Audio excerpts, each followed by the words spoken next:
قام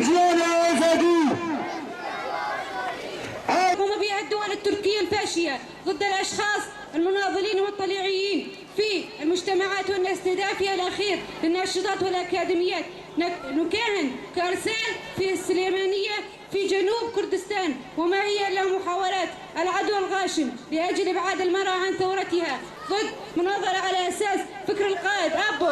هذه الإرادة التي لا يستطيع أحد نيال منها. ورأينا العملية الفدائية التي قامت بها الرفيقات روكان وسارة، مستدرات بها كل ملاحم البطولة وتضحية ضد الفاشية لأجل الوصول إلى الحرية. وإننا كشابات وشباب مدينة منبج نوجه رسالة للعدو التركي: إننا لن نقف مكتفين الأيدي أمام هذه الممارسات، وسنكون كالسد المنيع أمام كل محاولاتها للنيال من إرادة الشعوب المنطقة. وعلى هذا الأساس نعاهد القائد عبد الله أوجلان وكافة شهداء وشهيدات الحرية إننا مستمرين حتى النصر على الفاشية والقضاء على الخونة، ونقولها بالروح الفدائية للشهيد روكان وسارة: سننضم حرب الشعبي الثوري ونحقق النصر.